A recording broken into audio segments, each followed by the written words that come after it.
పాటించే వాళ్ళు గొప్పతనమైన వాళ్ళు వచ్చి అడిగింది ఏంటంటే మాకు ప్రార్థించుకోవడానికి మాకు మస్జిద్ లేదు అంటే ఆయన కోట ప్రాంగణంలో మస్జిద్ కట్టించారు. సనాతన ధర్మాన్ని పాటించే వ్యక్తి తాలూకు విలక్షణం. అలాగే అనేక మంది సంస్థానాలు కానీ అందరూ కూడా పోర్చుగీస్ నుంచి వచ్చినా ఎవరు వచ్చినా క్రిస్టియానిటీని తీసుకొచ్చినా కానీ అందరికీ సమానంగా ఈ దేశం తీసుకుంది. పార్సీల్ని తీసుకుంది లోపలికి, జొరాస్ట్రియన్స్ని తీసుకుంది. ఏ మతం వచ్చినా లోపలికి తీసుకుంది, ఇముడ్చుకుంది తప్ప ఇంకో మతాన్ని ఎప్పుడు ద్వేషించాల. కానీ ఈరోజు నేను మాట్లాడుతుంది ఈ ప్రాయశ్చితం దేనికి మా దీక్ష అనుకుని నేను ఎప్పుడు మీ అందరికీ తెలుసు 5 సంవత్సరాల వైసీపీ పాలనలో ఇదే దేవాలయంలో కనకదుర్గ అమ్మవారి రథం తాలూకు మన సింహాలు మాయమైనవి, కొన్ని ఇబ్బందులు తప్పులు జరిగినాయి అంటే ఒక్కొక్కరు ఎలా మాట్లాడారు వైసీపీ నాయకులు. వాళ్ళెవరు ముస్లిమ్స్ కాదు, హిందూస్ కాదు, వాళ్ళెవరు ముస్లిమ్స్ కాదు, క్రిస్టియన్స్ కాదు, హిందువులే అందరూ. పొద్దున్నేస్తే తాళ్ళు కట్టుకునే వాళ్ళు, బొట్లు పెట్టుకునే వాళ్ళే. కానీ ఒక తప్పు జరిగింది, ఒక అపవిత్రం జరిగింది అంటే పదవులు అనుభవిస్తూ ఉన్నవాళ్ళు, పొద్దున లేస్తే గుళ్ళకి వెళ్ళేవాళ్ళు, వీళ్ళు అపహాస్యం చేస్తూ ఉన్నారు, వీళ్ళు వెటకారం చేస్తూ ఉన్నారు. ఈ ఎంటైర్ ఈ విషయంలో వాళ్ళు మతం పుచ్చుకున్నారా లేదా నాకు అన్నీ తెలియదు. వైవి సుబ్బారెడ్డి గారు ఉన్నారు, భూమన కరుణాకర్ రెడ్డి గారు ఉన్నారు, వారి కుటుంబ సభ్యులు ఉన్నారు. ఎవరైనా సరే మీరు మతం పుచ్చుకున్నారా లేదా నాకు తెలియదు. అవన్నీ అది మీరు బయటికి చెప్పుకుంటారా లేదు నాకు తెలియదు.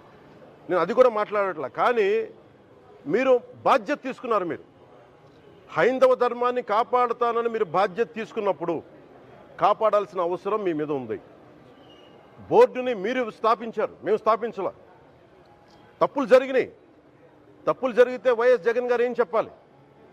ఒకవేళ నాకు తెలియకుండా మేము ఆయన బ్లేమ్ చేయట్లా.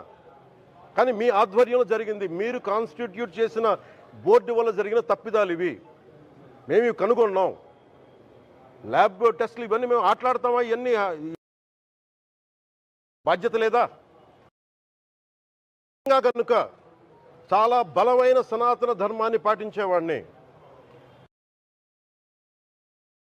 దాకా మా ఇంట్లో రామనామం ఉండేది, రామ జపం ఉండేది మా ఇంట్లో. అలాంటి రామభక్తులం మేము. కానీ రామతీర్థం విగ్రహాన్ని, రాముడి విగ్రహాన్ని శిరచ్ఛేదం జరిగినప్పుడు ఒక సగటు సనాతనవాదిగా, సగటు హిందువుగా బయటకు వచ్చి చాలా గొడవలు చేయగల సత్తా ఉన్నవాడిని గుర్తుపెట్టుకోండి. ముఖ్యంగా వైసీపీ నాయకులకి, నన్ను విమర్శించే దేశ యావత్తు నన్ను విమర్శించే ప్రతి ఒక్కరికి తెలియజేస్తున్నా, గొడవ పెట్టుకోవాలంటే చాలా బలంగా గొడవ పెట్టుకోవాలి. కానీ నాది పేదవాళ్ళ కష్టాలు, క్రిమినలైజేషన్ ఆఫ్ పాలిటిక్స్, వీటి మీద మేము మాట్లాడతాం, వీటి మీద తప్పించాం.